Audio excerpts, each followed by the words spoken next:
morning, guys. Laura here from Hedgehog's Homestead. Today I'm starting some seeds for the fall, and I already got lettuce. I'm planting lettuce today. I got some romaine seeds for lettuce from Emma Gardner. This is our favorite kind of lettuce. He was running a sale on these. I don't know if he's still running a sale.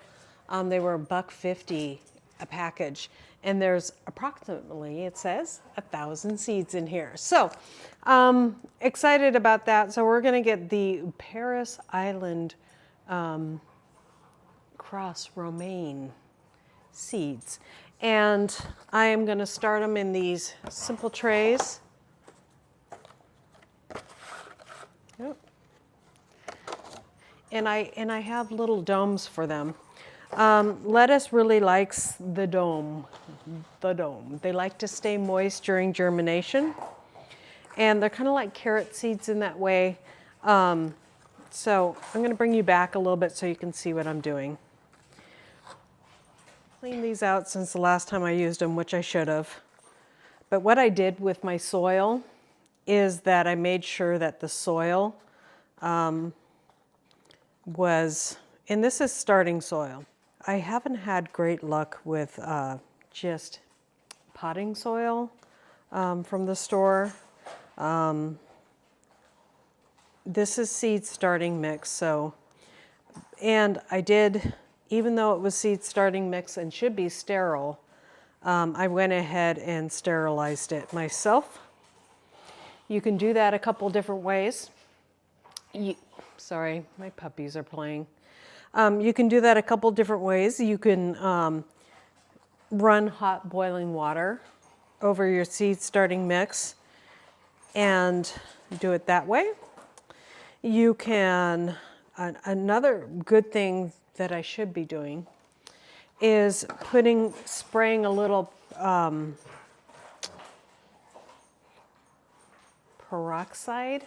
hydrogen peroxide in your cells before you pack in your soil. That's a good way to keep away fungus gnats. You can also do that during the growing of your seedlings. Boys! Sorry. You can spray peroxide 50-50 in your container, or water 50-50 with peroxide and water. And that will, if you're having a fungus problem, that will help your roots reoxygenate.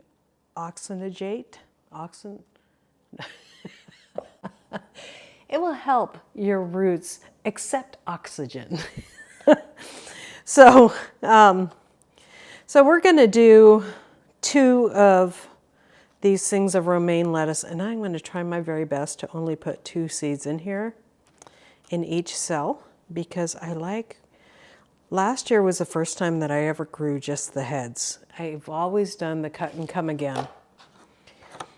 And for first-time growers of lettuce, it is a super easy way. The cut and come again is you just sprinkle the seeds in the soil. Make sure that they stay moist, and you can direct sow that way. It's a really simple, easy way to do that. And if you just cut and come back and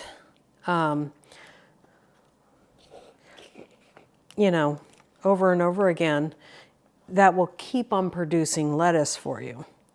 Unless you live in an area like here in Tennessee, where you have a heat index that feels over 100 most of the time during the summer, we just can't grow lettuce here in the summer. And most people can't. I don't care where you're at.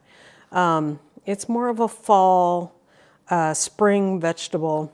So if you're trying to grow it in the summer and you find that it bolts right away, that is why. So I'm going ahead and filling this 2 things up, and then we're just going to drop our seeds in here. And then I will put the dome over it. I might go ahead and put the dome over some of my other seedlings out there because I think that they are needing that as well. But these for sure, I've had the most successful germinations when I'm using a dome on lettuce. So.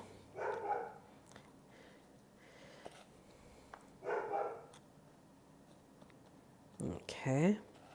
And this soil is moist. I'm going to go ahead when I bring it outside to where I'm doing my seedlings in the shop.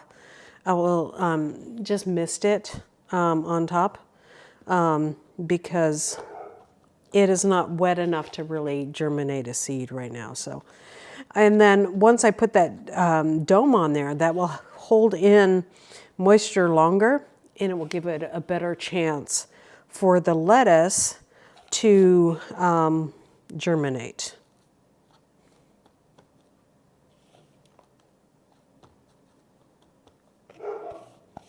Okay.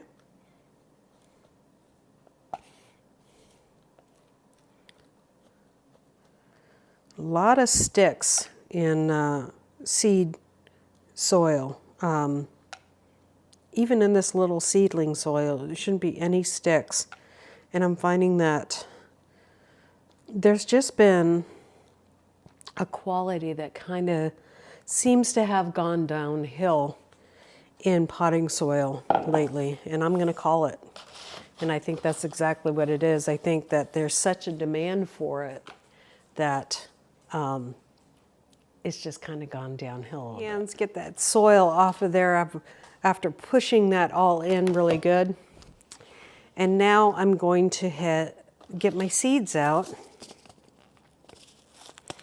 And I'm going to do my very best only to drop a couple seeds in each cell, which is not easy to do when a package like this size has 1,000 seeds in it. Look how small it is. So that is how small the seeds are. You can barely tell the difference in between each seed. So I'm going to do my very best to only drop 2 per cell. And you're just going to drop them right on top.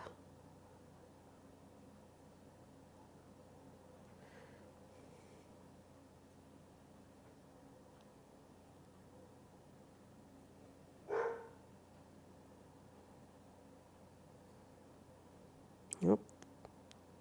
Just dropped 4 in that one.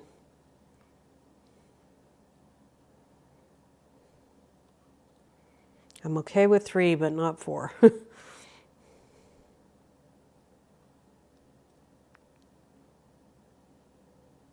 Okay, doing pretty good.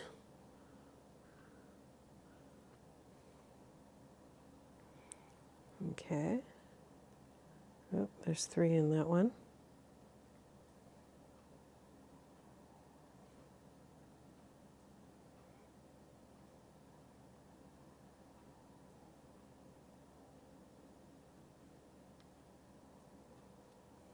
Oops. There we go. It's really hard to keep your hand dry enough once you touch the soil because you don't want the seeds really to stick to your fingers.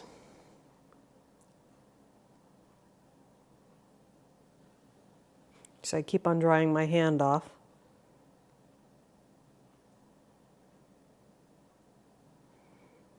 Okay, there we go.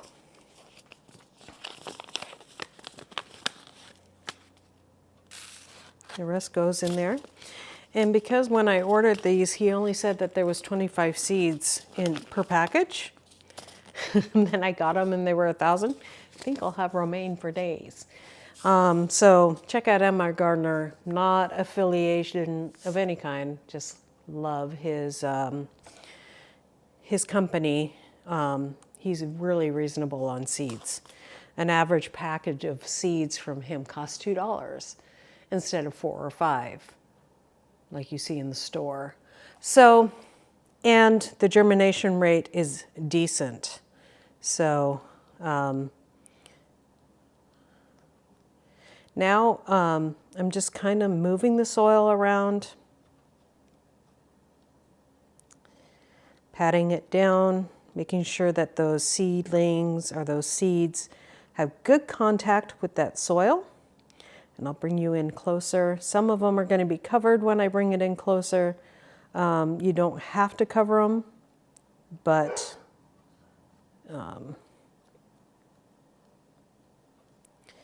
okay. There you go. You can see that most of them are still on the surface. Just kind of patting that down a little bit. Just making sure that everything has really good contact. Now I'm going to put my domes on them, because if it's windy, they can literally blow away as I walk over to the shop. Okay, let's go over to the shop, get these misted, and I'll show you what else I am growing for the fall. Okay, we are in the shop, and I use one of these little handy dandy misters here. You can just pump it, and then you only have to spray once, and those will soak those in. And even with this mister, they spray the seedlings a little on the rough side sometimes. But I just kind of want to get that soaked in there really good. Okay. The humidity domes on. Then I'm going to put them on a shelf up above here. Or, I think it's 700, or I forget the rate it is. Now, this is all broccoli here that I've planted. I don't have domes on these. I kind of wish I did. We have 1, 2, 3, 4 up on that one. There's a couple up there. That's all broccoli.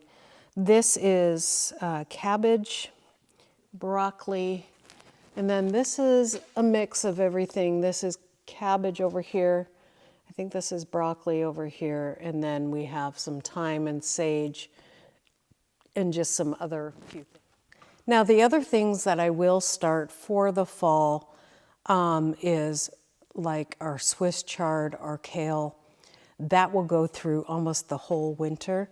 I found that my broccoli and cauliflower, which I believe I got some cauliflower in here, our broccoli and cauliflower really made it through until I think it was in January. And then we got our hard freezes then, and then it kind of killed them back. But they really went a long time. So that was really interesting. So I think that I really like growing in the fall and the spring better. Less pest pressure, especially for your brassicas, your broccolis, all of that good stuff. So I love our cold hardy crops, which are broccoli, cauliflower, cabbage, Swiss chard, kale, Brussels sprouts, what else? Carrots. Carrots are pretty cold hardy. Carrots here, I plant, I'll plant pretty soon here in the ground, and they will go through, I can keep them in the ground stored almost over winter and just put a light frost cloth on them. I also do put leaves all around them, and that really helps with them staying, they don't freeze on me. And I do that with a lot of our crops. I'll do that with the lettuce and all of that stuff as well. The only problem in the heat when you do that is that you do get a lot of snails. So snails are slugs. So I don't like to do that here in the heat in the south, but we do that in this fall, and that works really well. Right, what I've been mulching with is aged wood chips right now, and also grass is a great mulch for this time of year. So just thought I'd show you what's growing in the shop. Under lights, there is also a window right here. So hopefully all of this will come up and we'll have a very good harvest, or very good fall harvest. And then in, I think December, we will start onions. And in between there too, another cold hardy crop that you start in the fall is garlic. So we will start our garlic in the fall as well. So getting ready, even as we're harvesting things out of the garden for summer, for fall, and then getting ready for spring after that. God bless you guys. We'll see you next time here on Hedgehog's Homestead, and I hope you enjoyed this. Remember, it's very kind of almost important to have a humidity dome on your lettuce. I've had very poor germination in cells. I've had good germination in the soil, but in cells inside, to make individual plugs like I want to make, you really need that humidity dome. So God bless you guys. We'll see you next time here on Hedgehog's Homestead. Bye.